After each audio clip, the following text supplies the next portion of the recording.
హరే కృష్ణ అందరికీ స్వాగతం. మొదటగా కీర్తన్. జయ రాధా మాధవ కుంజ విహారీ, జయ రాధా మాధవ కుంజ విహారీ, గోపిజన వల్లభ గిరివరధారీ, జయ రాధా మాధవ కుంజ విహారీ, గోపిజన వల్లభ గిరివరధారీ, యశోదానందన వ్రజజన రంజన, యశోదానందన వ్రజజన రంజన, యమున తీరా వనచారి, యమున తీరా వనచారి. హరే కృష్ణ కృష్ణ కృష్ణ హరే హరే, హరే రామ రామ రామ హరే హరే, హరే కృష్ణ కృష్ణ కృష్ణ హరే హరే, హరే రామ రామ రామ హరే హరే, హరే కృష్ణ కృష్ణ కృష్ణ హరే హరే, హరే రామ రామ రామ హరే హరే. జయ రాధా గోవింద రాధా గోవింద రాధే, జయ ప్రభుపద జయ ప్రభుపద, ప్రభుపద జయ ప్రభుపద, నితయ గౌర హరి బోల్, హరి బోల్, హరి బోల్, నితయ గౌర హరి బోల్.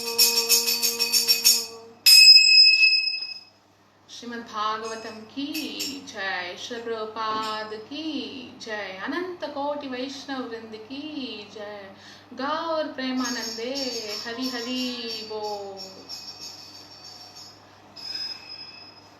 नमो विष्णुपादाय कृष्णप्रेष्ठाय भूतले श्रीमते भक्ति वेदांत स्वामी इति नामिने, नमस्ते सारस्वते देवे गौरवाणी प्रचारिणे, निर्विशेष शून्यवादी पाश्चात्य देशतारिणे.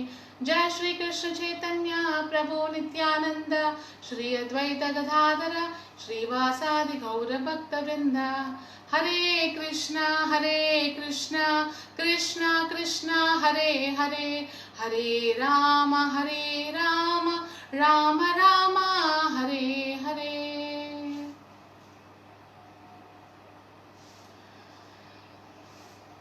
హరే కృష్ణ. సో ఇవాళ మనము ఒక మాతాజీ యొక్క కోరిక మేరకు కుంతి మహారాణి, మనం ఆల్రెడీ శ్రీమద్ భాగవతం కంటిన్యూ చేయాలి. మొన్న ఏకాదశి మహత్యం మాట్లాడుకున్నాం కాబట్టి అంబరీష్ మహారాజ్ గురించి 9వ స్కందానికి వెళ్ళాము. బట్ ఇప్పుడు మనం మళ్ళీ బ్యాక్ టు శ్రీమద్ భాగవతం మొదటి స్కందం. సో మీకు చెప్పున్నాను, ఇంకా కృష్ణ హస్తినాపూర్ వదిలి ద్వారకా వెళ్ళబోతున్నారు. ఆ టైంలో ఉత్తర పరిగెత్తుకొని వస్తారు, నన్ను కాపాడండి అనేసి. ఇవన్నీ మీకు తెలుసు. సో కృష్ణ ఉత్తర యొక్క గర్భంలో వెళ్ళి పరీక్షిత్ మహారాజ్ని కాపాడతారు. తర్వాత కుంతి మహారాణి కూడా కృష్ణని ఆపుతారు. ఆపి మమ్మల్ని వదిలేసి ఇట్లాంటి సిచ్యువేషన్లో మమ్మల్ని వదిలి వెళ్ళిపోతావా అని ఆమె తన మనసులో ఉన్న బాధను, తన మనసులో ఉన్న భక్తిని అన్నీ ఒకేసారి బయటకు తీసుకొస్తుంది అనమాట. దాన్నే కుంతి ప్రేయర్స్, కుంతి స్తుతి అంటారనమాట. సో ఈరోజు మనం మొదటగా కుంతి మహారాణి గురించి, కుంతి మహారాణి ఎలా చెప్పారు, ఎలా స్తుతించారు అనే దాని గురించి మాట్లాడుకునే ముందు ఒక ఇంట్రడక్షన్ ఇవ్వాలి కదా, ఆమె గురించి అసలు ఏంటి అనేసి, ఆ ప్రేయర్స్ యొక్క ఇంపార్టెన్స్ ఎంత ఇంపార్టెంటో, ఎలా శ్రీల ప్రభుపాద్ కుంతి మహారాణి ప్రేయర్స్కి ఇంపార్టెన్స్ ఇచ్చారు. ప్రతిసారి తన ఏ కష్టంలో వచ్చినప్పుడు కూడా శ్రీల ప్రభుపాద్ కుంతి మహారాణి ప్రేయర్స్ని వినిపించేవాళ్ళు, చదవమని చెప్పేవాళ్ళంట. సో చాలా ఇంపార్టెంట్ అనమాట. నాకు చాలా ఆనందంగా ఉంది ఈ అవకాశం నాకు దొరికినందుకు. చాలా థ్యాంక్స్ ఇది చెప్పమని అడిగినందుకు. సరే, ఈరోజు స్టార్ట్ చేద్దాం. మహాభారతంలోకి కొంచెం వెళ్దాం. దాంట్లో ఇంట్రడక్షన్, క్యారెక్టర్స్ గురించి, వాళ్ళ రిలేషన్స్ గురించి కొంచెం మాట్లాడాలి. సో మోస్ట్లీ ఈరోజంతా కుంతి మహారాణి గురించి, ఆమె ఫ్యామిలీ మొత్తం మనం మాట్లాడుకుందాం. తర్వాత రేపు కంపల్సరీ కంప్లీట్గా కుంతి స్తుతి రేపటి క్లాస్లో మనం చర్చించుకుందాం. సో కుంతి మహారాణి మీకు తెలుసు, ఆమె ఎవరు? కృష్ణ యొక్క అత్త. సో కింగ్ సూరసేనకి 2 పిల్లలు. ఒకరు వాసుదేవ్, కృష్ణుడి యొక్క తండ్రి. ఇంకొకరు కుంతి మహారాణి, పృథ. ఆమె పేరు అప్పుడు పృథ. సూరసేనకి ఒక మంచి ఫ్రెండ్ ఉండేవారు. ఆ ఫ్రెండ్ ఎవరో కాదు, కుంతి భోజ్. సో కుంతి భోజ్కి ఎన్నో రోజుల నుంచి పిల్లలు లేరు. కాబట్టి ఎన్నో రోజులు పిల్లలు లేదని బాధపడుతూ ఉండగా అప్పుడు సూరసేన ఒక మాట ఇస్తారనమాట. నా యొక్క 2వ సంతానం నీకు నేను ఇస్తాను అనేసి ఒక మాట ఇస్తారు. సో అలానే 2వ సంతానం కూతురు పుట్టింది. ఆమె పేరు యాక్చువల్ పేరు పృథ. అందుకే మీరు భగవద్గీత చదువు పృథ, కృష్ణ అర్జునుని పృథ యొక్క కొడుకుగా చెప్తూ ఉంటారు. సో కుంతి మహారాణి యొక్క పేరు అప్పుడు పృథ. సో ఆమెని ఇస్తారనమాట. ఎప్పుడైతే కుంతి భోజ్ దగ్గర పెరుగుతారో ఆమె పేరు కుంతిగా కూడా ప్రసిద్ధిగాంచింది. అంటే మనకందరికీ కుంతిగానే ఎక్కువ తెలుసు కదా. సో కుంతి భోజ్ దగ్గరే ఆమె ఉండే, చాలా గుణవంతురాలు, చాలా అందం కలది, మంచి డివైన్ క్వాలిటీస్ ఆమెలో ఉండేదన్నమాట. ఒకనొక రోజు ఆమె చిన్నపిల్లగా ఉండేటప్పుడు దుర్వాస ముని వచ్చారు. మనం మొన్ననే చర్చించుకున్నాం అంబరీష్ మహారాజు విషయంలో దుర్వాస ముని ఎంత పని చేశారో, తర్వాత ఏం జరిగిందో ఆ వృత్తాంతం మొత్తం మనము చర్చించుకున్నాం. సో ఇక్కడ కూడా దుర్వాస ముని వస్తారు అన్నమాట.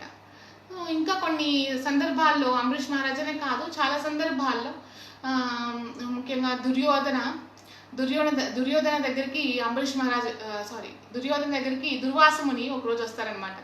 వచ్చినప్పుడు దుర్వాస ముని చాలా ఎంతో బాగా చూసుకుంటాడు.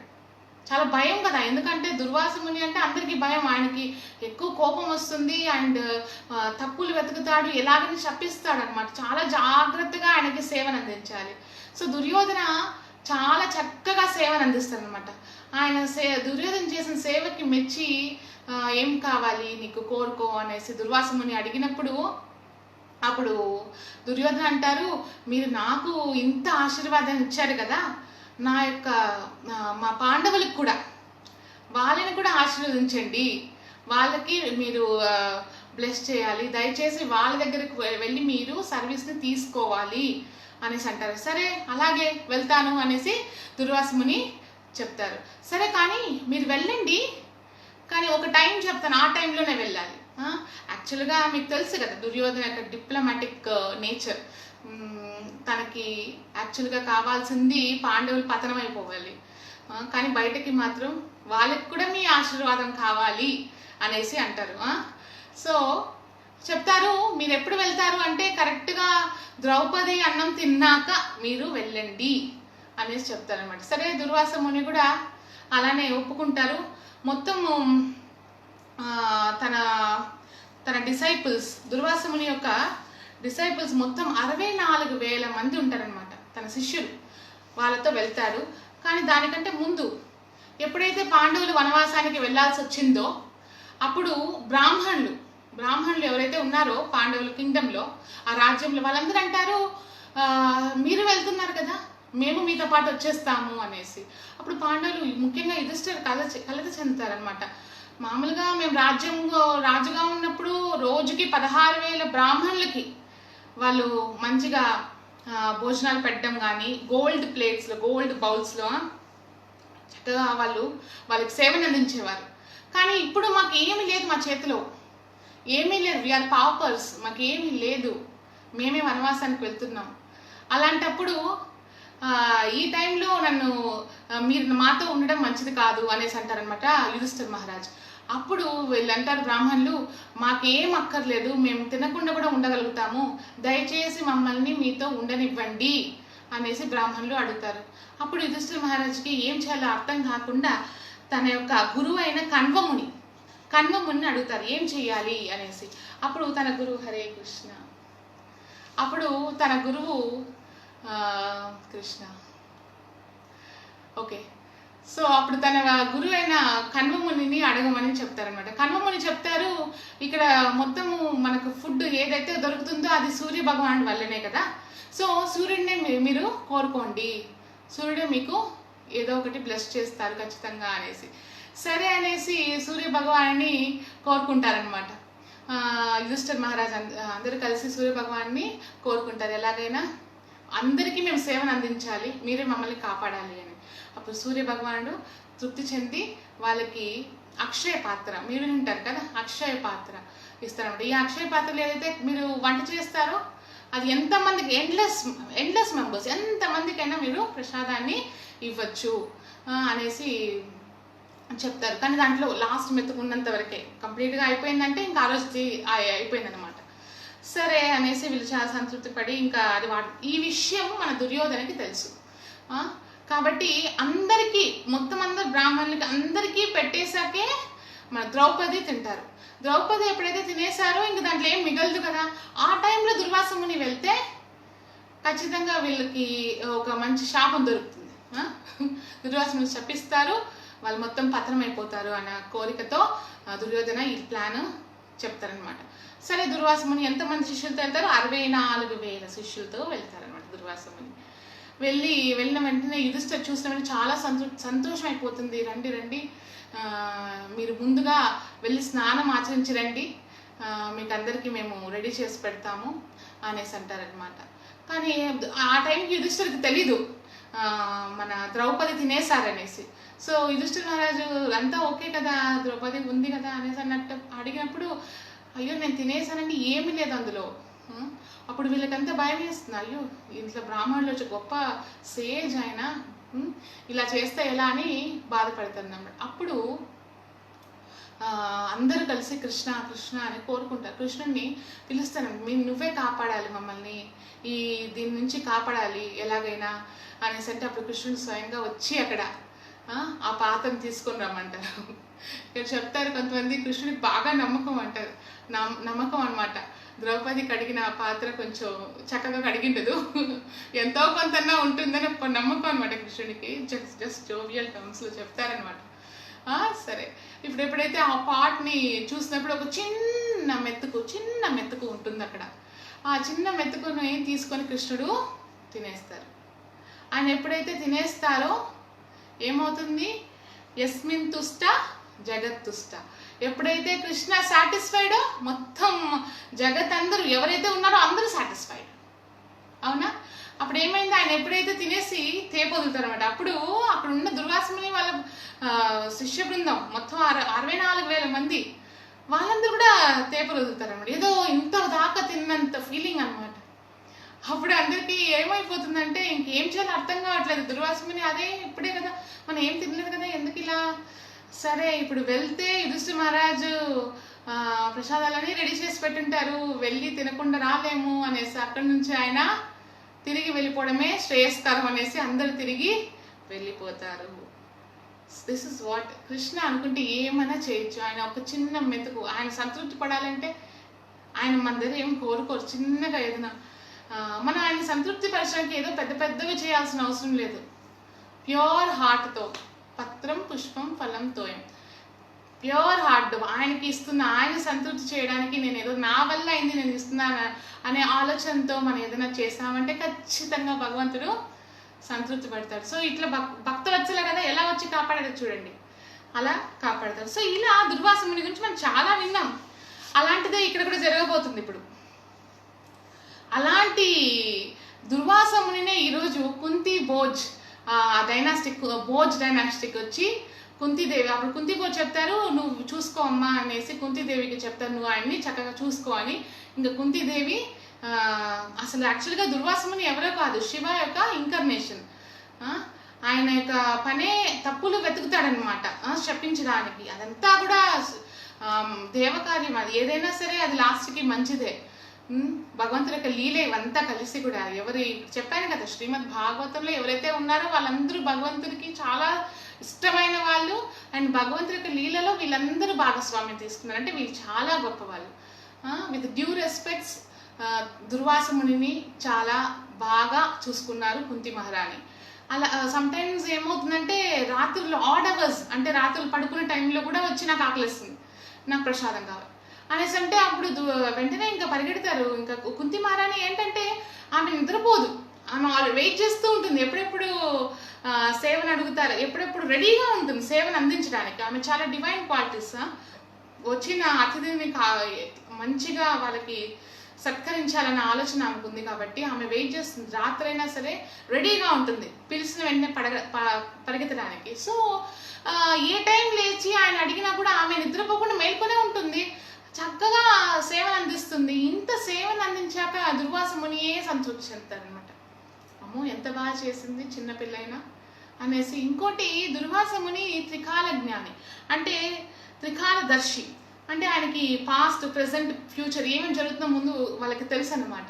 సో ఆయన ముందే ఊహించారు కుంతి మహారాణికి పిల్లలు కనడంలో కొంచెం ప్రాబ్లం ఉంటుందని. సో కాబట్టి ముందే కుంతి మహారాణికి ఒక వరం ఇస్తారనమాట, నువ్వు ఏ దేవతలను అయితే పిలుస్తావో వాళ్ళ ద్వారా నీకు పిల్లలు పుడతారు అనేసి. సో అప్పటికే కుంతి మహారాణి చాలా చిన్న పిల్ల కాబట్టి, చిన్న పాప కాబట్టి ఆమెకు అంతగా దీంట్లో ఉన్న డెప్త్, ఇది నిజమా లేదా అనేది కూడా తెలీదు. ఆమె ఒక ఆకతాయితనంతో, చిన్నపిల్ల మనస్తత్వంతో ఆమె సూర్యుడిని ఆ మంత్రంతో ఉచ్చరిస్తూ సూర్యుడిని పిలిచేస్తారు.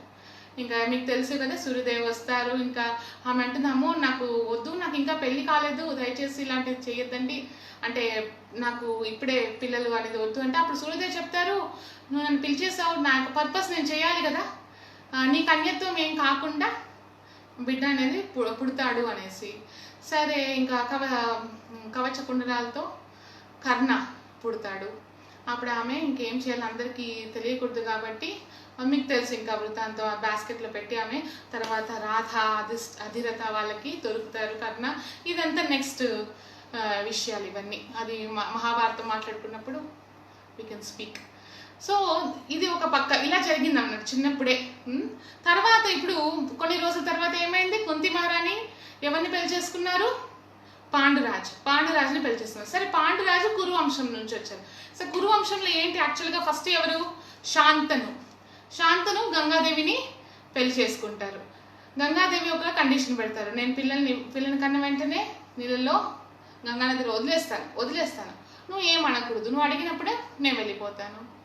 సో అలా 7 బిడ్డల్ని కన్నప్పుడు ఏం అడగడు శాంతను, ఆమె మీద ప్రేమతో. కానీ ఏదో బిడ్డ ఎప్పుడైతే వస్తుందో, ఎప్పుడైతే పుడతారో ఆయనకి ఇంకా తట్టుకోలేకపోతాడు అనమాట, అడిగేస్తాడు. ఇంకా అంతే, ఆమె వదిలేసి వెళ్ళిపోతారు. సో ఆ 7 వసువులు, అది ఆ స్టోరీ మీకు తెలుసుంటుంది, అది ఇప్పుడు మాట్లాడాల్సిన అవసరం లేదు. మొత్తం 7 వసువులు అట్లా నీళ్ళల్లో వెళ్ళిపోతారు. సో 8వ బిడ్డనే భీష్మ. అప్పుడు ఆయన పేరు ఫస్ట్ దేవవ్రత.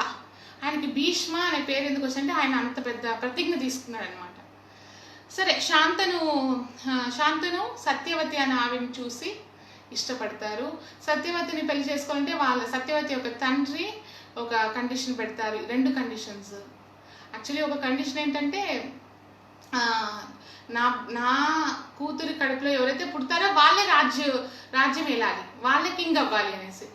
అప్పుడు శాంతనుకి చాలా బాధేస్తుంది, అదెలా, నాకు భీష్మదేవ్ అంటే ఇది దేవవ్రత అంటే చాలా ఇష్టం, అదెలా అని. కానీ దేవవ్రత ఈ విషయం తెలుసుకొని ఆయనే వెళ్ళి, సరే ఖచ్చితంగా నువ్వు చాలా మంచివాడివే, నువ్వు రాజ్యాన్ని వద్దనుకుంటున్నావు, కానీ నీకు ఒకవేళ పెళ్ళైతే నీ పిల్లలు వాళ్ళు మళ్ళీ రాజ్యానికి షేర్ వచ్చేస్తారు కదా, వాళ్ళే రాజులు అవుతారు కదా అంటే నేను పెళ్ళి కూడా చేసుకొని ప్రతిజ్ఞ తీసుకో. ఆయన ఎప్పుడైతే ఇలాంటి ప్రతిజ్ఞ, ఎంత పరాక్రమం ఉంది, అంత రాజ్యంకి ఎంతో గొప్ప, ఏమంటారు, చాలా కష్టం అట్లాంటి ప్రతిజ్ఞ తీసుకోవడానికి. కానీ భీష్మదేవ్ ప్రతిజ్ఞ తీసుకున్నాడు, అందుకే ఆయనకి దేవవ్రత నుంచి ఆయన పేరు భీష్మ అయింది. సో ఈ విధంగా జరిగినప్పుడు సత్యవతికి శాంతనుకి 2 పిల్లలు పుడతారు, చిత్రాంగద, విచిత్ర వీర్య. చిత్రాంగద వచ్చి చనిపోతాడు ఒక యుద్ధంలో.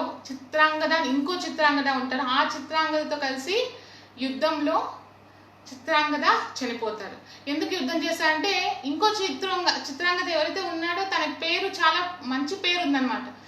ఎప్పుడన్నా ఎవరైనా చిత్రాంగద అంటే తన గురించే మాట్లాడుకుంటున్నారు అనుకుంటే కాదు, ఆయన గురించి మాట్లాడుతున్నారు. సో ఇప్పుడు ఏమనిపిస్తుంది, ఎప్పుడు తన పేరే వస్తుంది, మన పేరు రావట్లేదే, ఖచ్చితంగా వాడిని సంహరించాలి, అప్పుడు నా గురించి గొప్పగా చెప్పుకుంటారని ఆయన ప్రయత్నిస్తారు. కానీ యుద్ధంలో చనిపోతారు. ఇంకా మిగిలింది ఎవరు?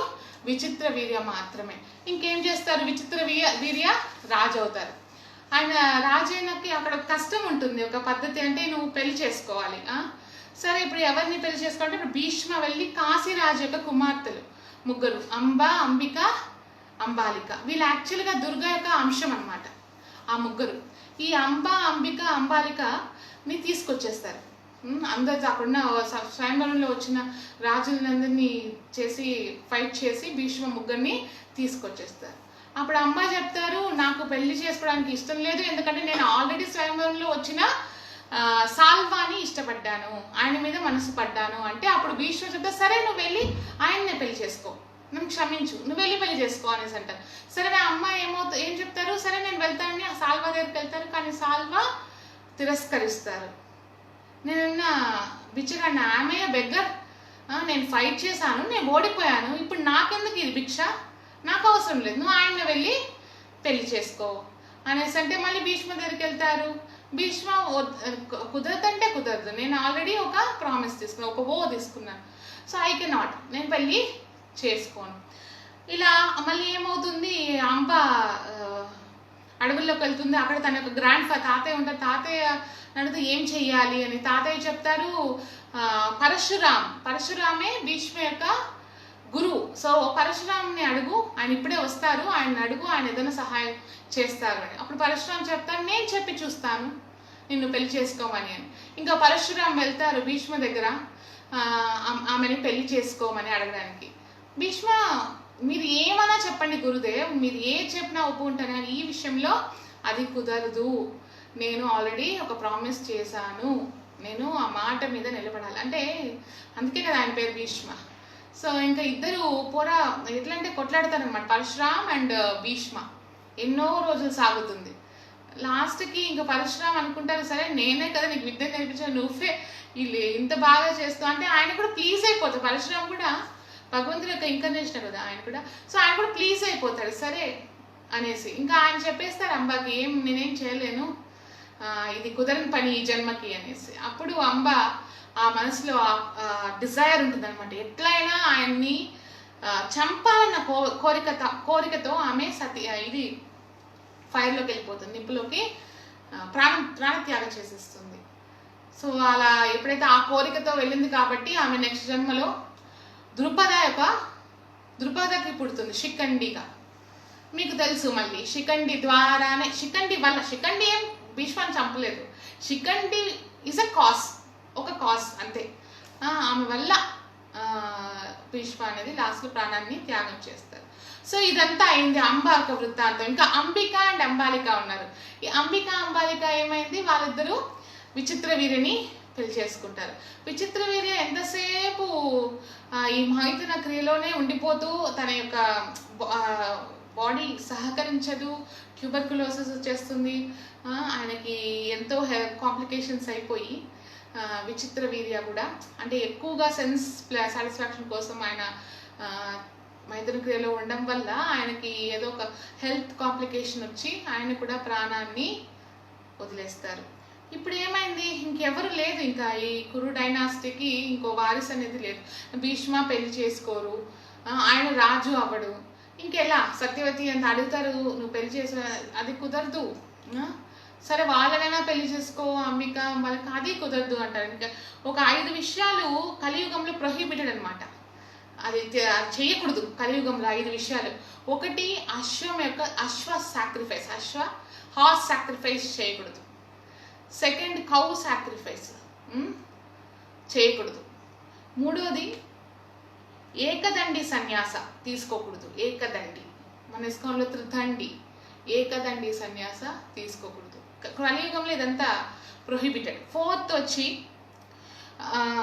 మాంసాన్ని శ్రద్ధ సెరమనీలో, శ్రద్ధ అనే ఫెస్టివల్ మన పూర్వీకుల కోసం చేస్తున్న దాంట్లో మాంసాన్ని ఇవ్వకూడదు, అంటే ఆఫర్ చేయకూడదు. 5వది బ్రదర్ ఇన్ లాని,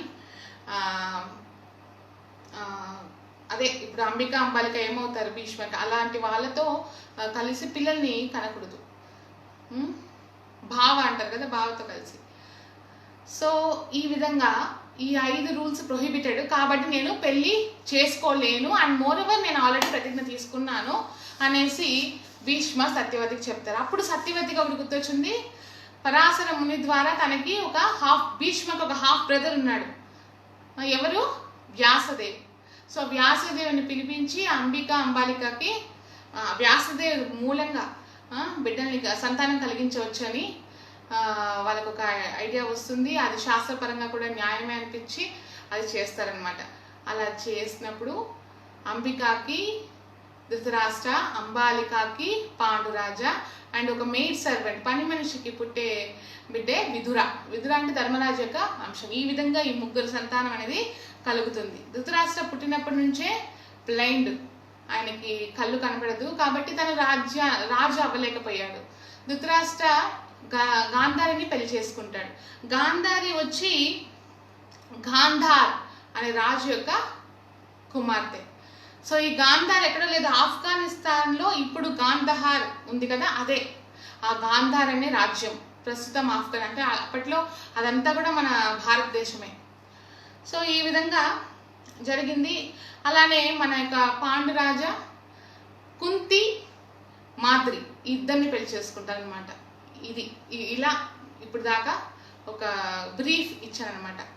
సో ఇప్పుడు ఏమైందంటే ఒకానొక రోజు పాండురాజే ఇప్పుడు రాజు, పాండే రాజు. ఎందుకంటే విదుర ఒక మెయిడ్ సర్వెంట్కి పుడతాడు కాబట్టి విదుర కూడా రాజ్యం వెళ్ళలేడు. So he cannot become a king. So Pandu became the king. Now ఏమైందంటే పాండురాజు ఒకరోజు విహారయాత్రకి తన యొక్క భార్యలతో వెళ్ళినప్పుడు అక్కడ కిండమ ముని ఉంటారనమాట. కిండమ ముని వచ్చి ఆయన ఎప్పుడు కావాలంటే ఏ శరీరం కావాలంటే ఆ శరీరం తీసుకోవచ్చు. ఆయన జింక శరీరంలో తన భార్యతో మైథున క్రియలో ఉంటారనమాట. ఆ టైంలో పాండురాజు ఏం చేస్తారు, బాణం వదిలేస్తారనమాట.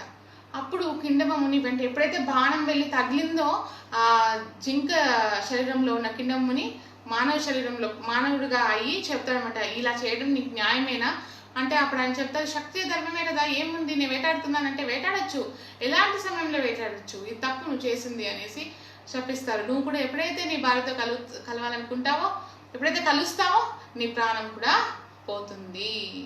సో చూడండి ఎంత కనెక్షన్ ఉందో. దుర్వాసముని ఆ రోజు కుంతి మహారానికి ఇచ్చిన వరానికి, ఇక్కడ వచ్చిన శాపానికి ఎవ్రీథింగ్ ఈజ్ ఇంటర్ రిలేటెడ్ అంతా. సో మన లైఫ్లో కూడా ఏదైనా జరుగుతుందంటే అది మంచికే, మళ్ళీ లాస్ట్లో మనకు అర్థమవుతుంది అది ఏంటి అనేసి. సో ఇలాంటి మహాభారతం కానీ ఇలా పురాణాలు చదివినప్పుడు మనకు అర్థమవుతుంది దేనికి మనం బాధపడాల్సి వస్తుంది, అట్ ది ఎండ్ అదన్నీ మంచికే జరుగుతుంది అన్న విషయం మనకి రియలైజ్. అందుకే ఇలాంటివి చదవాలి. చదివినప్పుడు ఒక ధైర్యం అనేది వస్తుంది, భయం తొలగిపోతుంది, చెప్పాలంటే కంప్లీట్గా తొలగిపోతుంది. ఆయన ఉన్నారు చూసుకోవడానికి, కంప్లీట్గా మనం చూసుకోవడానికి భగవంతుడు ఉన్నాడన్న విషయం మనకి మనసులో ఆ మాట నిలిచిపోతుంది అనమాట. సో ఇప్పుడు ఏమైందంటే ఎప్పుడైతే ఈ శాపం విన్నారో పాండురాజు అనుకుంటారు, సరే ఇంకా నేను రాజ్యంలో రాజులాగా ఉంటే ఇలాంటివి కష్టం, దీని నుంచి బయటపడలేను, అంటే అంత సతశృంగ పర్వత ఓకే. సో రాజ్యంలో అలా ఉంటే ప్రాబ్లం కదా, అంటే సింపుల్గా ఉండాలంటే రాజుగా ఉండి సింపుల్గా ఉండాలంటే కష్టం కాబట్టి రాజ్యాన్ని వదిలి ఆయన వచ్చేస్తారనమాట ఫారెస్ట్కి. తన భార్యలు కూడా మేము కూడా మీతో వస్తామనేసి కుంతీదేవి అండ్ మాద్రి అడుగుతారు. అప్పుడు ఆయన ఒప్పుకుంటారు. సరే వాళ్ళిద్దరూ కూడా కలిసి మొత్తం ముగ్గురు కలిసి వెళ్ళిపోతారనమాట రాజ్యం వదిలి. ఇంకా నేను రాజుగా ఉండలేను, ఇంత పెద్ద తప్పు చేశాను, ఇక్కడ ఉంటే కూడా నేను ఈ సింప్లిసిటీ సింపుల్గా ఉండలేను రాజుగా ఉంటే. సో కాబట్టి వీళ్ళందరూ వెళ్ళిపోతారనమాట. అప్పుడు ధృతరాష్ట్రనే రాజుగా ఆ టైంలో ఉంటారు. సో అప్పుడు ఎప్పుడైతే వాళ్ళు వెళ్ళిపోతారో అక్కడికి వెళ్ళాక చాలా రోజుల తర్వాత అనిపిస్తుంది పాండురాజుకి, ఎలాగైనా కుంతీదేవిని పిలిచి ఎలాగైనా నువ్వు ఎవరైనా సేజ్ అయినా మంచి బ్రాహ్మణులు చక్కగా ఉండేవాళ్ళు, ఒక డివైన్ క్వాలిటీ ఉన్న ఒక ఋషితోనో ఎవరితోనో నువ్వు కలిసి ఒక బిడ్డను కనాలి, అది నా కోసం నువ్వు చేయాలి అనేసి అన్నప్పుడు కుంతిదేవి అసలు ఒప్పుకోదు, ఈ మాటను తిరస్కరిస్తుంది. అప్పుడు అంటారు, నాకు ఒక వరం వచ్చింది, నాకు ఒక వరం ఉంది, దుర్వాసముని ఇచ్చారు, నేను ఎప్పుడైతే దేవతలను అయితే తలుచుకొని మంత్రం చాంట్ చేస్తానో అప్పుడు ఆ దేవతల ద్వారా నాకు బిడ్డ కలుగుతుంది, పిల్లలు కలుగుతారు అనేసి చాలా సంతోషపడతారు. వెంటనే అప్పుడు చెప్తారు పాండురాజు, నాకు ధర్మాన్ని స్థాపించే ఒక బిడ్డ కావాలి. ఆ రాజు అంటే ఫస్ట్ క్వాలిటీ ధర్మంగా ఉండాలి కదా, సో ధర్మంగా ఉండే ఒక బిడ్డను కావాలి. కానీ నువ్వు ధర్మరాజును పిలువు. ధర్మరాజు ఇస్ ద ఈ మొత్తం భూలోకానికి ఇదంతా కోర్ట్ అనుకుంటే ఆ కోర్టులో జడ్జి ధర్మరాజు కదా, సో ధర్మరాజుని తలుచుకుంటారు అనమాట. అప్పుడు ధర్మరాజు వల్ల ఆయనకి యుధిష్ఠర్ అనే బిడ్డ కలుగుతారు. తర్వాత పాండురాజు ఇంకొక పవర్ఫుల్, ఒక శక్తివంతుడైన కొడుకు కావాలి అనేసి అప్పుడు వాయుదేవుణ్ణి తలుచుకొని భీమ పుడతారనమాట. సరే, ఇంకా పరాక్రమం, గ్రేట్ వారియర్ అంటే అన్ని విద్యలు తెలిసిన వాడే ఉండాలి, రాజుగా ఉంటే ఇవన్నీ కావాలి కదా, ఈ క్వాలిటీస్, సో అవి కూడా కావాలి, అటువంటి కొడుకు కావాలంటే అప్పుడు దేవతలకంతా హెడ్ ఇంద్రుడిని పిలుస్తారనమాట. ఇప్పుడు ఇంద్రుడి ద్వారా అర్జున పుడతాడు. సో ఇదంతా అయింది. ఇంకా మాధురి కూడా బాధపడుతుంది, నాకు పిల్లలుంటే కలిగింటే బాగుండేదని. అప్పుడు అది మెల్లగా చెప్తుంది. అప్పుడు పాండురాజు విని సరే కుంతిని అడుగుతారు, కుంతి ఒప్పుకుంటారు. సరే నేను ఈ మంత్రం చెప్తాను, కానీ ఒక బిడ్డనే కనాలి, ఒకరినే పిలవాలి అనేసి, కానీ ఒకసారి మంత్రం ఇస్తానని చెప్తారు కూడా, ఒకసారి మంత్రం ఇస్తాను.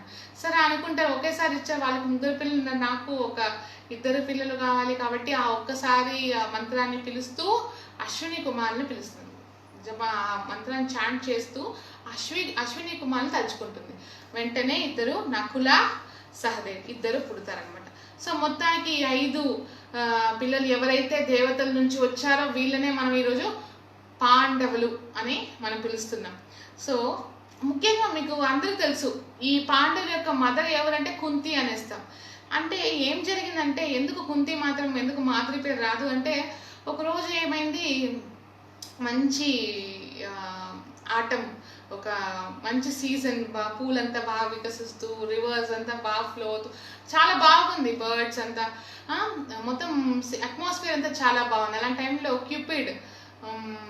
క్యూపిడ్ పని బాగా చేస్తాడనమాట. మనసులో ఆ సెక్షువల్ ఇంటర్కోర్స్ యొక్క ఆలోచన ఉంటుంది. అలా ప్రేరేపించబడి పాండురాజు తనకున్న శాపాన్ని మర్చిపోయి తన భార్య అయిన మైత్రిని చూసి ఇష్టపడతాడు. అంటే ఆమెని వెంటనే ఆమె దగ్గరికి వెళ్తాడు అనమాట. మాద్రి ఎంతో చెప్తుంది, దయచేసి రావద్దని దగ్గరికి అనేసి ఎంతో చెప్పినా కూడా పాండురాజు కామంతో కప్పబడి కళ్ళు మూసుకుపోయి ఆయన దగ్గరికి తీసుకొని వాళ్ళు ఆ సెక్షువల్ ఇంటర్కోర్స్లో పాల్గొంటారు. ఎప్పుడైతే అలా జరుగుతుందో వెంటనే పాండురాజు ఆ ముని శాపం వల్ల చనిపోతారు. ఇలా చనిపోవడం వల్ల ఇంకా అది తెలుసుకున్న కుంతిదేవి ఆమె పరిగెత్తొస్తుంది, ఇంకా చెప్తుంది ఎందుకు ఇలా జరిగింది అనేసి.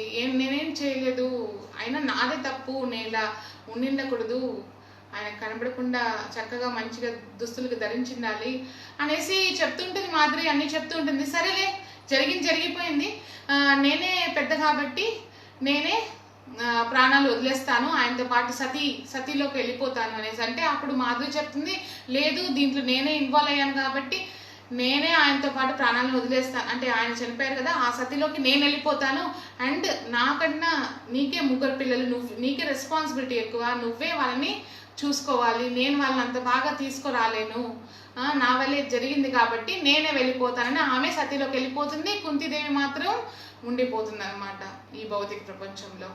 ఆమె ఎప్పుడైతే, అందుకనే కుంతి యొక్క పిల్లలు పాండవులుగా వాళ్ళు చెప్పబడతారు ఇప్పటికి కూడా. సో ఇలాంటి ఆమె ఎప్పుడైతే ఈ పిల్లలతో మిగిలిపోతుందో ఆమె ఇంకా తిరిగి వెళ్తుంది హస్తినాపురానికి. వెళ్ళినప్పుడు చాలా కష్టాలను అనుభవిస్తుంది, 1, 2 కాదు, చాలా కష్టాలను అనుభవిస్తుంది ఆమె. సో ఆమె కష్టాలు అవన్నీ కలగలిపి ఎప్పుడైతే కృష్ణుడు ఇది కురుక్షేత్ర యుద్ధంలో నుంచి వెళ్ళిపోతున్నాడో ఇంకా అవన్నిటిని కలిపి కుంతి స్తుతిగా బయట వస్తుంది అనమాట. కుంతి స్తుతి. ఈవెన్ ఇస్కాన్ ఫౌండర్ ఆచార్య జగద్గురు శ్రీ ప్రభుపాద్ ఆయన కూడా చెప్తే చాలా ఇంపార్టెంట్ కుంతి స్తుతి, చాలా ఆయనకి ఎంతో ఇష్టమైనది కూడా. ఆయన ఎప్పుడైనా బాధలో ఉన్నప్పుడు కుంతి స్తుతిని వినిపించాలి అని అనేవారు.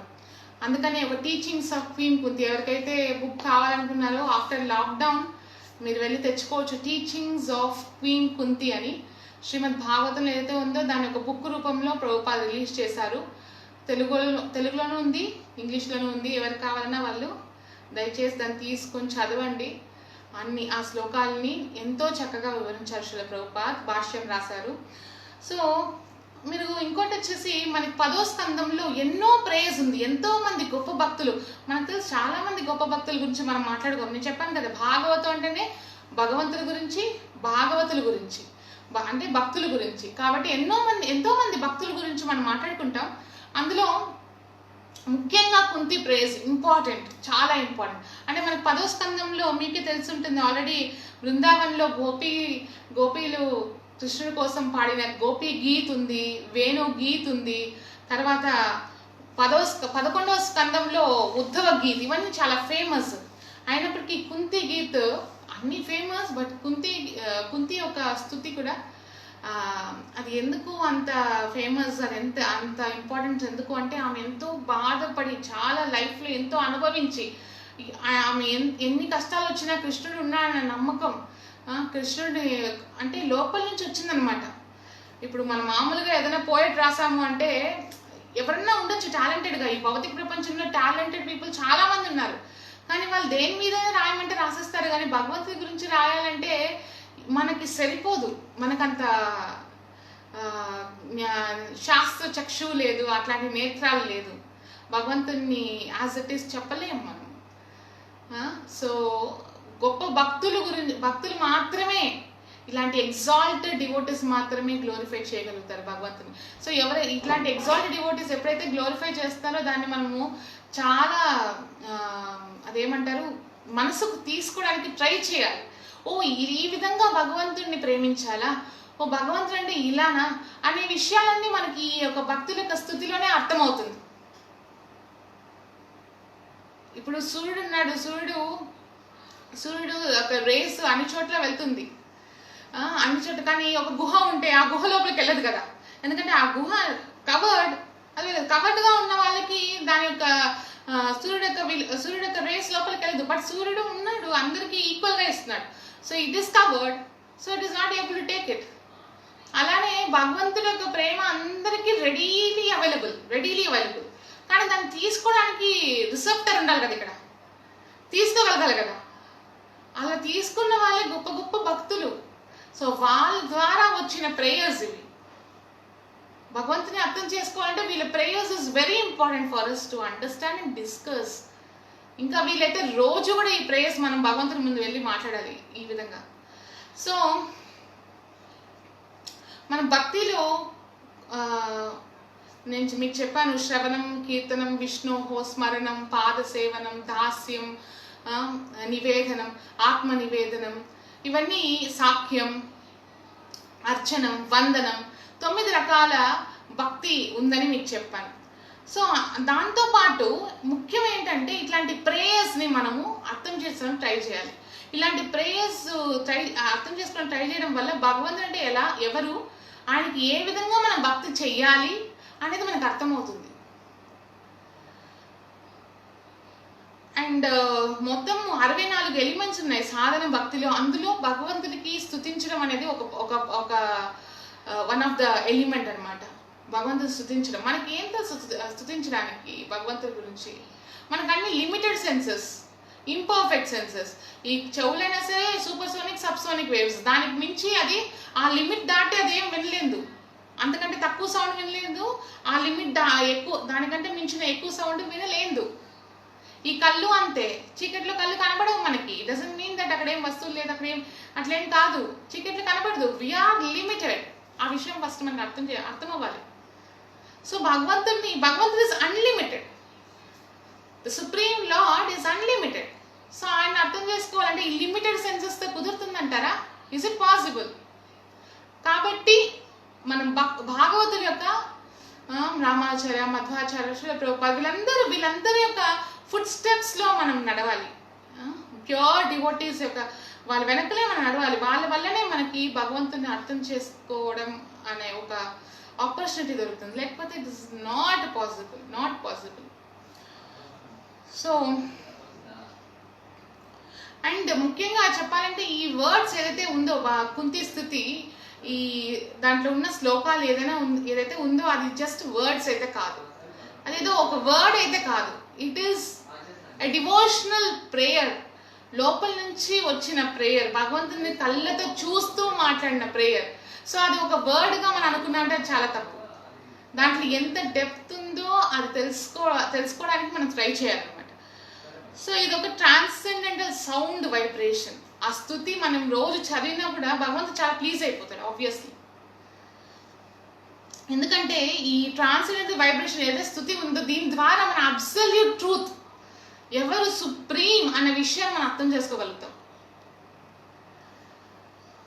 అండ్ ఫర్ ఎగ్జాంపుల్ ఇప్పుడు మనము ఒక డాక్టర్ అవ్వాలంటే ఒక డాక్టర్ చేతే మనం ట్రైన్ అవ్వాలి, కరెక్టా? ఒక ఇంజనీర్ అవ్వాలన్నా ఒక ఇంజనీర్ దగ్గర ట్రైన్ అవ్వాలి. అలానే ఒక గొప్ప భక్తుడు అవ్వాలి, భక్తుల్లో మళ్ళీ గొప్ప వద్దు, ఒక ప్యూర్ డివోటీ, శుద్ధమైన భక్తుడు అవ్వాలి. ఎందుకంటే భక్తి అనేది ఎప్పుడైతే చేస్తామో అందులో గొప్ప అనే ఆలోచన, నేను గొప్పగా అవ్వాలనే ఆలోచన వచ్చిందంటే అక్కడే పతనం అయిపోతాం. We should always try to remain humble. So, Trinadapi Sunichena, Taroriva Sahishna, Amanina Manidena, Kirtaniya Sadaharihi. Shri Chaitanya Mahaprabhu ఇలా చెప్పారనమాట. ఎట్లా ఉండాలంటే ఎంతో వినయంగా ఉండాలి. ఎట్లా వినయంగా ఉండాలంటే గడ్డి పోచ ఎలా వినయంగా ఉంటుంది, దాని మీద మనం కాళ్ళు వేసి తొక్కుతాము, అయినా అది వినయంగా ఉంటుంది. దాని యొక్క పొజిషన్ దాన్ని అర్థం చేసుకుంటుంది. అలానే చెట్టు మనం ఎంత నరికినా ఏం చేసినా అది ఎంతో ఓర్పుతో ఉంటుంది, టాలరెంట్గా. అలా భక్తుడు కూడా ఎంతో వినయంగాను తనకు ఒకరు రెస్పెక్ట్ ఇవ్వాలన్న ఆలోచన వాళ్ళకు ఉంటుంది అనమాట. ఒకరు తనని రెస్పెక్ట్ ఇవ్వాలి అలాంటివి ఏమి ఉండదు. వాళ్ళ మనసంతా భగవంతుడి సేవ చేయాలి, భగవంతున్నే మనసులో పెట్టుకోవాలి, ఆయన కొరకే జీవించాలన్న ఆలోచన వాళ్ళలో ఉంటుంది అనమాట. సో ఎంత వినయంగా ఉంటే అంత ఈజీగా భగవంతుడు మనకి ఆ తెర అనేది, ఆ కర్టన్ అనేది తీసేసి ఆయన రివీల్ అవుతాడు అనమాట. So let's try to be humble by reading and hearing the pages of Shrimad Bhagavatam. మెల్లగా అది వింటూ ఆటోమేటిక్గా శుద్ధి అనేది జరుగుతుంది. సో అలా చెప్తున్నారు. ఇప్పుడు డాక్టర్ అవ్వాలంటే ఒక డాక్టర్ దగ్గర పోవాలి, ట్రైనింగ్ తీసుకోవాలి. ఇంజనీర్ అవ్వాలన్నా ఒక ఇంజనీర్ దగ్గర ట్రైనింగ్ తీసుకోవాలి. అలానే ఒక శుద్ధ భక్తులు అవ్వాలన్నా ఒక శుద్ధ భక్తుల యొక్క సాంగత్యంలో వాళ్ళు చెప్పేది మనం ఫాలో అవుతే మనం అవుతాం అనమాట. సో ఇలాంటి ప్రేయర్స్ అంతా కూడా మనకి అదే చెప్తుంది. సో మీకు ఇంకొక ఎగ్జాంపుల్ కూడా చెప్తాను. ధ్రువ మహారాజ్, మీకు ధ్రువ మహారాజ్ కూడా తెలుసు. సో ధ్రువ మహారాజ్ యాక్చువల్గా బయటకు వచ్చినప్పుడు ఆయనకి బ్రహ్మ కంటే గొప్ప కింగ్డమ్ కావాలనే బయటకు వచ్చేస్తారు ఫారెస్ట్లోకి. నాకు ఎంత పెద్ద రాజ్యం కావాలంటే బ్రహ్మలోక కన్నా పెద్ద రాజ్యం కావాలని వస్తారు. ఎప్పుడైతే భగవంతుడు వృష్ణి గర్భ రూపంలో ఆయనకి కనబడతారో భగవంతుడు వెంటనే తన శంఖంతో తల మీద కొడతారనమాట. కొట్టిన వెంటనే ఏమీ తెలీదు, జస్ట్ నారదముని యొక్క దయ వల్ల ఈ ప్రాసెస్ని ఫాలో అవుతారు. భక్తి ప్రాసెస్ని ధ్రువ మహారాజ్ ఫాలో అవుతారు నారదముని చెప్పడంతో.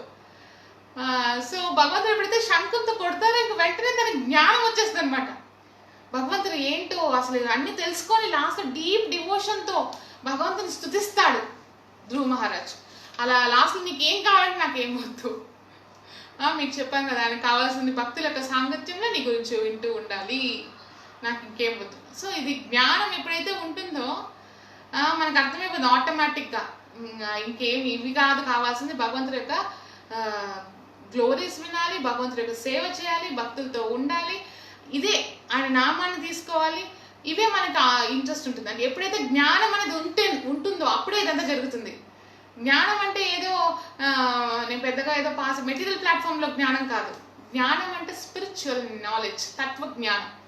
ఇక్కడ కుంతిదేవి పిహెచ్డి ఏం చేయలేదు, but she's talking about absolute truth. ఎవరు భగవంతుడు, ఆయన క్వాలిటీస్ ఏంటి, ఆయన ఎంత గొప్ప అనేసి ఆమె మాట్లాడతారు. పిహెచ్డి చేయలేదు ఇక్కడ ఆమె, but she's talking about the highest philosophy. So ఇది జ్ఞానం అంటే స్వయంగా సైన్స్ ఆఫ్ సోల్. అసలు మన ఏంటి అదంతా జ్ఞానం, that is real science. So ఈ ప్రేయర్స్ మనకేం చేస్తుందంటే భగవంతుడికి మనకి ఉన్న రిలేషన్షిప్ని ఇంకా కూడా స్ట్రాంగ్ చేస్తుంది. ఇలాంటి ప్రేయర్స్ మనం వింటూ ఉండడం వల్ల, డిస్కస్ చేయడం వల్ల, రోజు స్తుతించడం వల్ల భగవంతుడికి మనకున్న రిలేషన్షిప్ స్ట్రాంగ్ చేస్తుంది అనమాట. సో మీకు తెలుసు కుంతి మహారాణి కృష్ణుని ఎలా చూసేది, ఆమె అత్త, బట్ కృష్ణుని ఎలా చూసేది అంటే వయసులో పెద్దగా ఉంది కదా, సో ఎలా చూసేదంటే కొడుకులాగా, వాత్సల్య రస. మీకు తెలుసు కదా సాఖ్య రస, దాస్య రస అని డిఫరెంట్ టైప్స్. భగవంతుని ఎన్నో రకాలుగా మనం చూసుకోవచ్చు, తమ్ముడు గాను, అన్నగాను, తండ్రి గాను, కొడుకు గాను, లవర్ గాను, అట్లా ఎన్నో రకంగా కృష్ణుని మనం తలుచుకోవచ్చు. బట్ ఇక్కడ కుంతి మహారాణి కృష్ణుడిని వాత్సల్య రసతో చూస్తుంది, అంటే కొడుకులాగా చూస్తుంది. మొత్తం అంతా శ్రీమద్ భాగవతంలో Srila Rupa Goswami, actually nectar of devotion అనే బుక్. శ్రీల రూప గోస్వామి చెప్పాను, ఆల్వాస్ ఎట్లనో నార్త్ ఇండియాలో గోస్వామీస్, అందులో ముఖ్యంగా 6 గోస్వామి. సో అందులో శ్రీల రూప గోస్వామి రాస్తారు, కుంతి మహారాణి వాత్సల్య రసతో ఉన్నారు, ఒక హైరార్కీ ఇస్తారు, ఎవరెవరు హైయెస్ట్ వాత్సల్య రస ఎవరు చూపించారు, తర్వాత ఎవరు అని. సరే నేను చదువుతాను. మొదటగా చూపించిన అంటే భగవంతుడి మీద అమ్మ తత్వాన్ని చూపించింది Yashoda maiya. She is the greatest devotee. Second Nanda Maharaj. Third Rohini. Rohini ఎవరు? బలరాం యొక్క తల్లి. Third Rohini.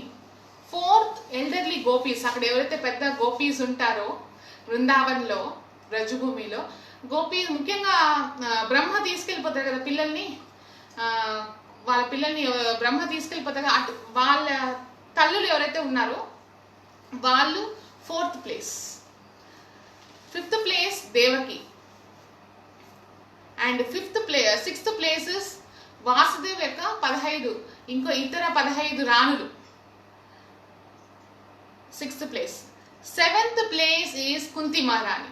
Okay, 1st place Yashoda, 2nd Nanda Maharaj, 3rd Rohini maiya, 4th elderly gopis, 5th Devaki, 6th is other 15 queens of Vasudev, 7th is Kunti Maharani. Okay, 8th వచ్చి వాసుదేవ్, కృష్ణ యొక్క ఫాదర్ వాసుదేవ్. 9th వచ్చి సాందీపని ముని. ఇలా 9 మంది. హైయెస్ట్ టాప్ మోస్ట్ వచ్చి యశోదమ్మ. ఇప్పుడు మీరు అనుకుంటారు అయితే 7వ ప్లేస్ అయినా కుంతి మహారాణికి అని.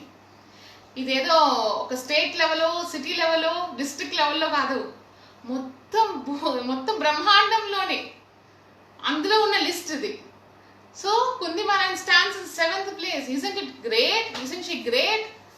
It's a great devotee. మామూలుగా భగవంతుడి యొక్క లీలల్లో పాల్గొనడం అంటే అది చిన్న విషయం కాదు. భగవంతుడితో భాగస్వామ్యం అవ్వడం అన్నా అది ఎంతో ఎంతో చేసి ఉండాలి, ఎంతో భక్తి భావనతో ఆయన్ని కోరుకొని ఉండాలి. ఈమె భాగస్వామ్యమే కాదు, కృష్ణుడికి అత్త అంటే ఎంత గొప్ప భక్తురాలై ఉంటారు. సో ఇంకో విషయం ఏంటంటే కురుక్షేత్ర రణరంగంలో చాలా మంది చనిపోయారు. మీకు ఆ రోజు చెప్పాను, ఎన్నో కోట్ల మంది చనిపోయారు. శ్రీల ప్రభుపాద కూడా భాష్యంలో రాస్తారు, ఎంతో మంది చనిపోతారు. అప్పుడు యుధిష్ఠిర మహారాజు కూడా చాలా బాధపడతారు, నేను ఒక్కడిని రాజు అవ్వడానికి ఇంతమంది చనిపోవాలా, ఇంతమంది ఆడవాళ్ళకి తండ్రులు లేకుండా, భర్తలు లేకుండా, కొడుకులు లేకుండా కష్టపడాలా అనేసి నేను చెప్పాను. అలానే మీరు గమనిస్తే కుంతి మహారాణి అడుగుతారు కృష్ణుడిని, ఓ కృష్ణ, ఈ యుద్ధంలో నా పిల్లలకి ఏం కాకూడదు, దయచేసి వాళ్ళని కాపాడు అనేసి అంటే అప్పుడు కృష్ణ ఒకే మాట చెప్తారు, ఖచ్చితంగా వాళ్ళు తిరిగి మీతో యుద్ధ భూమి నుంచి తిరిగి వస్తారు, ఏ ప్రాబ్లం వాళ్ళకి లేదు అని మాట ఇస్తారు. ఏదైతే మాట ఇస్తారో అదే జరుగుతుంది. అప్పుడు శ్రీల రూప గోస్వామి రాస్తారనమాట, కృష్ణుని ఏమంటారంటే సత్యవాక్య అంటే ఏదైతే చెప్తారో ఆయన చేసే చూపిస్తారనమాట. శ్రీమద్ భగవద్గీత మొత్తం భగవంతుడు మాట్లాడిందే, భక్తుల కోసం ప్రేమతో ఆయన చెప్పింది ఈ విషయాలన్నీ. ఆయన సత్యవాక్య అంటే ఆయన చెప్పింది జరుగుతుంది అన్నప్పుడు శ్రీమద్ భగవద్గీతలో ఏదైతే చెప్పారో అది ఖచ్చితంగా జరిగే తీరుతుంది. కౌంతేయ ప్రతిజానీహి నమే భక్త ప్రణశ్యతి. ఓ అర్జున, అందరికి చెప్పు, గో అండ్ టెల్ ఎవ్రీవన్, నా యొక్క భక్తులకి ఏం కాదు అని.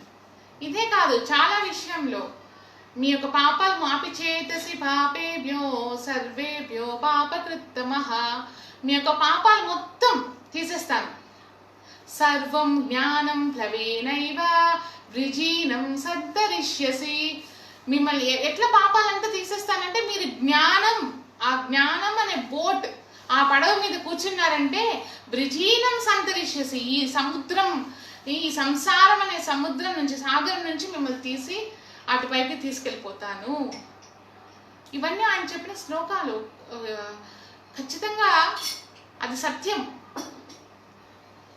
సో అందుకే ఎవ్రీడే మనం వీలైనంత వరకు శ్రీమద్ భగవద్గీతలో ఒక్క శ్లోకం అని తీసి చదవాలి. ఒక్క శ్లోకం అన్న అర్థమైందో అర్థం కాలేదో అది వేరే విషయం, బట్ చదవాలి. అది ఏదో ఒక రోజు, ఎట్లయితే ధృతరాష్ట్రకి ఏదో ఒక రోజు విదుర మాటలు వినబడిందో మనకు కూడా ఏదో ఒక రోజు అది ఉపయోగపడుతుంది లైఫ్లో, మనం ఫాలో అవుతాం. సో దయచేసి I request everyone to read one sloka a day, Srimad Bhagavad Gita as well as Srimad Bhagavatam, one sloka with purport, భాష్యంతో పాటు చదవండి దయచేసి. సో భగవంతుడు సత్యవాక్య, అలా ఆయన చెప్పిన మాట నెరవేర్చుకున్నారనమాట. పాండవులందరూ జాగ్రత్తగా తిరిగి వచ్చారు. అండ్ ఇంకో విషయం, కుంతి మహారాణికి కృష్ణ యొక్క లీలలన్నీ తెలుసు. చిన్నప్పుడు పుట్టినప్పటి నుంచి లీలన్నీ తెలుసు. ఈ విషయం మనకి ఎట్లా కన్ఫర్మ్ అవుతుందంటే ఆమె కుంతి ప్రేయర్స్లో ఒక మాట చెప్తుందనమాట. నువ్వు దేవాది దేవుడు, నువ్వు, నిన్ను యశోదమ్మ కట్టేస్తుంది, రోకలి కట్టేస్తుంది, నువ్వే కళ్ళు నుంచి ఏడుపు వస్తుంది నీకు. ఆ లీలని ఒకసారి గుర్తు చేసుకుంటుంది అనమాట. అది మాట్లాడేటప్పుడు మాట్లాడతాము. బట్ కుంతి మహారాణికి అన్ని తెలుసు అనమాట. కృష్ణ చేసే లీలన్నీ వింటూనే ఉంటుంది ఆమె.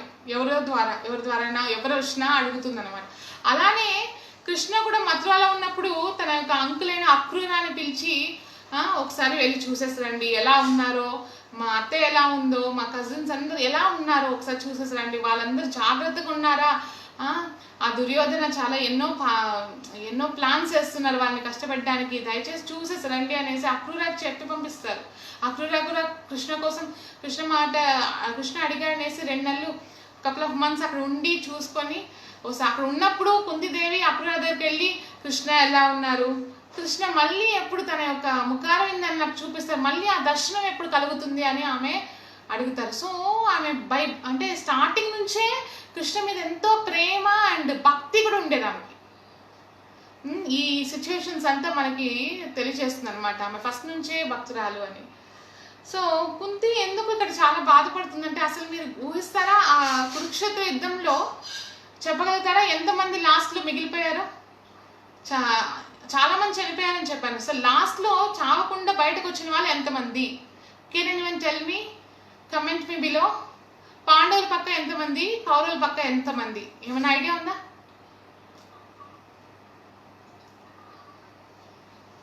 ఎస్, హరే కృష్ణ. పాండవుల పక్క ఎంతమంది ప్రాణంతో ఉన్నారు కురుక్షేత్ర యుద్ధం అయ్యాక కూడా? అలానే కౌరవుల పక్క ఎంతమంది? That's my question. ఓకే, నాకు I get any comments. So పాండవుల పక్క మనకు తెలుసు, పంచ పాండవులు, కృష్ణ ఆఫ్ కోర్స్, తర్వాత సాత్యకి ఉన్నారు. మళ్ళీ యూత్సు ఎవరు? ధృతరాష్ట్రకి పుడతాడు, కానీ గాంధారి మూలంగా కాదు, మెయిడ్ సర్వెంట్ మూలంగా పుట్టిన ఆయనే యూత్సు. ఈ యూత్సు ఫస్ట్లోనే ధర్మం పక్క ఉండాలనేసి, ధర్మం పక్కే ఉండాలని ఆయన ఫస్ట్ నుంచే కూడా పాండవులకి రాయబారి అంటే స్పై లాగా పనిచేసేవాడు, అక్కడ జరిగేవన్నీ చెప్పేవాడు. అండ్ ఇంకా కురుక్షేత్ర రణరంగంలో కూడా స్టార్టింగ్లోనే ఆర్మీ షిఫ్ట్ అయిపోతాడు అనమాట, కౌరవుల నుంచి పాండవుల పక్కకి. సో కాబట్టి ఆయన లాస్ట్కి కూడా బతికే ఉన్నాడు. సో యూత్సు, సాత్యకి, పాండవులు అండ్ అఫ్ కోర్స్ కృష్ణ. ఇది పాండవుల పక్క. ఇంకా కౌరవుల పక్క చూస్తే, కౌరవుల పక్క ఎవరు? Ashwatthama, Kripacharya, and and Kritavarma. So ఇదనమాట. ఇట్లా అంటే చూడండి ఎంత తక్కువ మంది, ఇంతే మిగిలారు. ఇంకా అఫ్కోర్స్ బలరామ్ అంతా వాళ్ళందరూ, విదుర అంతా వాళ్ళు పార్టిసిపేటే చేయలేదు కురుక్షేత్ర యుద్ధంలో. సో వీళ్ళందరూ ఉన్నారు, ఇంతే మందే మిగిలారు. ఆబ్వియస్లీ కుంతి మహారాణికి ఎంతో బాధగా ఉంది. అండ్ ఆల్రెడీ ఫస్ట్ నుంచి బాధపడుతూనే ఉంది. ఇది కాకుండా కృష్ణ ఏమో ధర్మాన్ని స్థాపించడానికి ఇంత దూరం చేశారు, కానీ ఆ లాస్ట్ మూమెంట్ ఆయన వెళ్తుండగా కూడా అలా ఏం జరిగింది? ఉప పాండవుల్ని అశ్వత్థామ చంపేస్తాడు, ద్రౌపది ఏమో క్షమించేస్తుంది. ఎంత క్షమించినా బుద్ధిమానక బ్రహ్మాస్త్రాన్ని వదిలేస్తారు, మళ్ళీ ఉత్తర గర్భంలోకి భగవంతుడు వెళ్ళి కాపాడతారు. ఇవన్నీ చూసి లాక్షణంలో కూడా కురు డైనాసిటీలో మిగిలిపోయిన లాస్ట్ సంతతి పరీక్షిత్, దాన్ని కూడా మీరే కాపాడారు. ఇవన్నీ చూస్తుంది కుంతి మహారాణి. సో ఇవన్నీ చూసి ఆమెలో ఉన్న ప్రేమని, ఆమెలో ఉన్న భగవంతుడు వెళ్ళిపోతున్న విరహ బాధ, ఇవన్నీ కూడా కలిపి ఆమె ఒక కుంతి స్తుతి అనేది ఉంటుంది. ఎవరి దగ్గర అయితే శ్రీమద్ భాగవతం ఉంటుందో రేపటి క్లాస్లో మనం మొత్తం కుంతి ప్రేయస్ గురించే మాట్లాడతాం. శ్రీమద్ భాగవతం ప్లీజ్ నోట్, మొదటి స్కందం 8వ అధ్యాయం 8th chapter 18th to 43. Okay, 18th to 43 ఈ శ్లోకాస్ మనం రేపు డిస్కస్ చేస్తాం. సో ఇంకొక విషయం మాట్లాడదాము శ్రీల ప్రభుపాద్ గురించి. శ్రీల ప్రభుపాద్ కుంతి ప్రేయస్ ఎంత ఇష్టపడేవారంటే 1965లో తన యొక్క గురువు యొక్క ఆజ్ఞ మేరకు పాశ్చాత్య దేశానికి వెళ్ళి వాళ్ళకి భక్తి అంటే ఏంటో తెలియజేయి. వాళ్ళు చాలా కలియుగంలో మామూలు కలి యొక్క అడ్వర్స్ ఎఫెక్ట్స్ ఉన్నాయి, ఇంకా వాళ్ళంటే ఇంకా అసలు కల్చరల్ అసలు కంప్లీట్గా ఇదైపోతున్నారు. దయచేసి వెళ్ళి వాళ్ళకి బోధన చేయమని తన గురువు భక్తి సిద్ధాంత సరస్వతి ఠాకూర్ చెప్పడం వల్ల శ్రీల ప్రభుపాద్ 1965 ఆ టైంలో 1965-66 టైంలో ఆయన వెళ్తారు న్యూయార్క్కి. ఫస్ట్ వెళ్ళినప్పుడు అప్పుడు ఇస్కాన్ ఇంకా స్థాపించబడలేదు. ఆయన ఫస్ట్ బాస్టన్కి వెళ్తారు, తర్వాత అక్కడ నుంచి పెన్సిల్వేనియా, అక్కడ నుంచి న్యూయార్క్ వెళ్తారు. న్యూయార్క్ వెళ్ళినప్పుడు ఆయనకు ఒక చిన్న రూమే దొరుకుతుంది, ఒక ఆఫీస్ రూమే దొరుకుతుంది, ఇల్లు కూడా దొరకదు. రూమ్ రెంట్కి తీసుకుంటారు. ఆ ఇంట్లో అక్కడ ఆఫీస్ రూమ్లో ఇంకా కిచెన్ ఎక్కడ ఉంటుంది, వాష్రూమ్ బాత్రూమ్ ఎక్కడ ఉంటుంది, ఏముండదు. సో ఆయన ఎప్పుడైతే 70 years ఓల్డ్ మ్యాన్ ఎప్పుడైతే కుక్ చేసుకోవాలి ప్రసాదము, వాష్రూమ్ పోవాలంటే అక్కడ నుంచి 7 blocks దూరంలో ఒక యోగా సెంటర్ ఉంటుంది. డాక్టర్ మిశ్రా, ఎవరైతే ప్రభుపాద్ లీలామృత చదివింటారో వాళ్ళకి నేను చెప్పేది తెలిసి ఉంటుంది. డాక్టర్ మిశ్రా యొక్క యోగా సెంటర్కి వెళ్ళి అక్కడే ఆయన కుకింగ్ అని అన్ని చేసుకొని మళ్ళీ తిరిగి వచ్చేవాళ్ళు. ఆ చలిలో ఆ 7 blocks నడుచుకొని వెళ్ళి, అప్పట్లో ఎవరు రావట్లేదు, ఎవరు ఇంట్రెస్ట్ చూపించలేదు, ఈ జ్ఞానం ఏంటో వినాలని కూడా ఎవరు ఇంకా వాళ్ళు అసలే వాళ్ళని అప్పట్లో పేపర్లో కూడా వచ్చింది కదా హిప్పీస్ అని. అంటే ఎంతసేపు ఇంటాక్సికేషన్, గ్యాంబ్లింగ్, ఇలిసిట్ సెక్స్, ఇవే వీళ్ళకి మెయిన్గా వాళ్ళు చేసే డ్రగ్స్ ఇవే ఉండేది. సో అట్లాంటి వాళ్ళు ఎలా వింటారు భగవంతుడి గురించి? అలాంటి వాళ్ళకి ఎందుకు చెవులు ఎందుకు ఇస్తారు వాళ్ళు భగవంతుడి గురించి వినడానికి? అలాంటప్పుడు సక్సెస్ ఏం లేదు. అలా అప్పట్లో ఆయన ఒక్కరే, ఆయనతో పాటు ఎవరు లేరు. అలాంటప్పుడు ఆయన రోజు వెళ్ళేవారు, అక్కడ తినేసి మళ్ళీ తిరిగి వచ్చి తను రాసుకోవాల్సింది భాష్యం రాయడం అట్లాంటివి చేసేవాళ్ళు ఆ ఆఫీస్ రూమ్లో. ఒకనొకప్పుడు ఆయన తనిగా ఉన్నప్పుడు, ఆయన అఫ్కోర్స్ తనిగా ఉండరు, ఆయన ఎప్పుడు కృష్ణుడితోనే ఉంటారు, తన గురుదేవుతోనే ఉంటారు, మనసులో ఎప్పుడు వాళ్ళని తలుచుకుంటూ ఉంటారు. ఆ టైంలో ఆయనకు అనిపిస్తుంది అనమాట, ఎంత బాధ అనిపిస్తుంది అంటే, చక్కగా బృందావనంలో ఉండి నేను భక్తి చేసుకో ఉంటాను కదా, ఇంత దూరం నేను గురుదేవ్ చెప్పిన మాటకి వచ్చారు, కానీ ఆయనకి ఎంత బాధ అనిపించుంటే కుంతి మహారాణి ప్రేయర్స్ని ఒక టేప్ రికార్డర్లో రికార్డ్ చేసుకుంటారు అనమాట. ప్రభుపాద్ భగవద్గీత కూడా రికార్డ్ చేస్తారు, బట్ కుంతి మహారాణి ప్రేయర్స్ని స్పెషల్గా ఆయన రికార్డ్, ఎందుకంటే కుంతి మహారాణి ఎంతో బాధలో ఉన్నప్పుడు ఎట్లా భగవంతుని తలుచుకుందో అలా ప్రభుపాద్ కూడా కూర్చొని తలుచుకునే వాళ్ళంట. ఆ రికార్డ్ ఇంకా కూడా ఉంది మన దగ్గర. సో ఈ సందర్భమే కాదు, ఇంకో సందర్భంలో కూడా 1962లో శ్రీమద్ భాగవత మొదటి స్కందం, ఇప్పుడు మనం ఏదైతే చర్చించుకున్నాం దానికి మొత్తం భాష్యం రాసేసారు ప్రభుపాద్. సో రాసేసారు అంటే 8th chapter వరకు వచ్చేసారు. తర్వాత 1966లో ఫస్ట్ ఇస్కాన్ టెంపుల్ న్యూయార్క్లో ఫస్ట్ భగవంతుడి దయ వల్ల స్థాపించబడింది. అక్కడ చాలా మంది వస్తున్నారు, ఇప్పుడిప్పుడే భగవంతుడి ఏంటో తెలుసుకుంటున్నారు, సనాతన ధర్మ అంటే ఏంటి, ఒక కాస్ట్ అనేది లేదు, ప్రతి జీవి భగవంతుడిని తెలుసుకోవాలని అప్పుడు స్టార్ట్ అవుతుంది. ఆ టైంలో 1967లో ప్రభుపాద్కి హార్ట్ అటాక్ వస్తుంది. ఈ హార్ట్ అటాక్ వచ్చినప్పుడు అప్పుడు హాలిడేస్ సీజన్, హాలిడేస్ మొత్తం డాక్టర్లు కూడా ఉండేవారు కాదు అప్పుడు. ఇప్పుడు ప్రభుపాద్ పడుకొని 3 విషయాలను అడుగుతారనమాట బ్రహ్మానంద ప్రభుని. అప్పుడు ఒకరో ఇద్దరు డిసైపుల్స్ ఉన్నారు అప్పట్లో.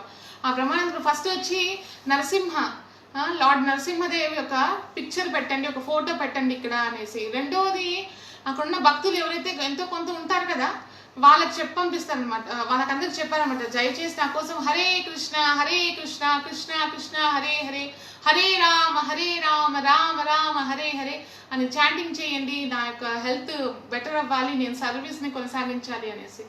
అలా రెండో చెప్తారు. మూడో విషయం ఏంటంటే బ్రహ్మానంద ప్రభుని పిలిచి కుంతి మహారాణి ప్రేయర్స్ని వినిపించండి అనేసి. అసలు వాళ్ళకి అప్పట్లో సాంస్క్రిట్ రాదు, అమెరికన్స్ వాళ్ళు అయినా సరే వాళ్ళు ఎంతో కష్టపడి ప్రభుపాద్ అడిగారనేసి చదివే వాళ్ళంట. సో అంత ఇంపార్టెన్స్ మన యొక్క ఆచార్య కుంతి మహారాణి ప్రేయర్స్కి ఇచ్చారు. ఇప్పుడు చూడండి, అసలు ప్రభుపాద్ అప్పట్లో ఎవరు లేదు పక్కన.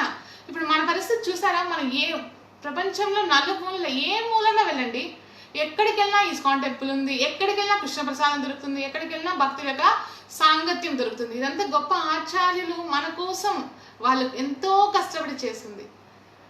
దాన్ని మనం ఉపయోగించుకోవాలి చక్కగా. ఆ సాంగత్యాన్ని మనం పెంచుకొని భక్తిలోకి ముందుకెళ్ళాలి. అందుకే చెప్తారు, ఎప్పుడన్నా మాట్లాడితే కృష్ణ కథ మాట్లాడాలి, ఇంకా వేరే విషయం వ్యర్థం. వీలైనంత వరకు ట్రై చూడండి. ఒకేసారి అన్ని అంత ప్యూరిటీ స్టేజ్కి రాలేము, బట్ ట్రై చేయాలి. మనం ట్రై చేస్తే భగవంతుడు శాంక్షన్ చేస్తారు లోపల నుంచి. అప్పుడు మన మార్గం కూడా చక్కగా మంచి మార్గంలో ఉంటుంది. So I request all of you to attend tomorrow's class by 4 p.m. and I'm so excited to talk about Kunti Maharani's prayers. Thank you so much for your attention. All glories to Srila Prabhupada. Kunti Maharani ki jai. Gaur Premanande. Hari Hari Bol.